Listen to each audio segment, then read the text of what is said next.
I was 12 minutes late.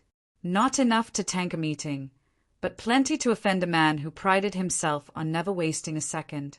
I adjusted my tie and stepped through the towering glass doors of Lawrence Alcott's estate. My wife's father, real estate mogul, judge, jury, gatekeeper. Tonight, I was finally getting my shot, an introduction to his most private client, someone powerful enough to turn a name into a brand overnight. But I'd stopped on the way. There was a man on the curb by a gas station off Cyprus.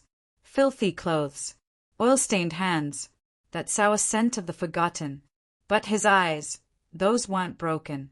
They were waiting. I gave him my turkey wrap. Nothing fancy. He took it like a man used to being given things.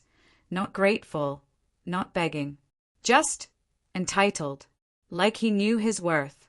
When I stepped into the dining room, I stopped cold. The same man, shaved, cleaned, wearing a slate-gray suit, was seated at the head of the table. Lawrence's throne. My wife's smile was too wide. Lawrence's face twisted like he'd bitten glass. And the man, composed, nodded at me. "Thanks for joining us," he said. His voice clipped, polished, British. That's when it hit me. This wasn't dinner.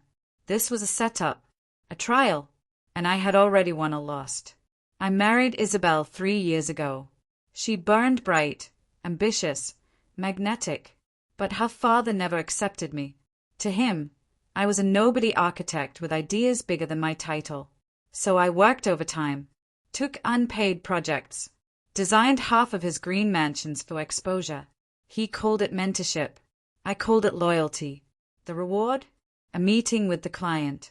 The big break. Or so I thought. Weeks before, I found something. Isabel's tablet.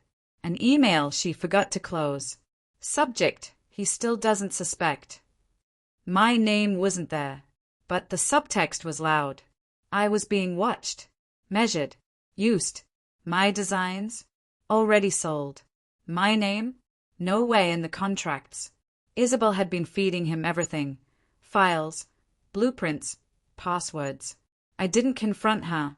Not then. I smiled. I kissed her. And I started building. Not a house. A trap. I copied everything. Emails. Accounts. Wire trails. I contacted the zoning board, pretending to be a rival investor. Asked the right questions. I hired a lawyer no one in their circle would know. Filed whistleblower reports, anonymous and thorough. Then, I went back to Cypress Street. He was there. Same curb. Same eyes. I handed him a folder. Designs, records, evidence. "You figured it out," he said. "Not all of it. Who are you?" He chuckled. The reason Lawrence is about to lose his crown. Back at the dinner table, I watched the walls collapse. The homeless man, now introduced as Miles Barrett, CEO of Echelon Capital, swirled his wine. "You passed, Mr. Rayner," he said. Lawrence choked on his drink.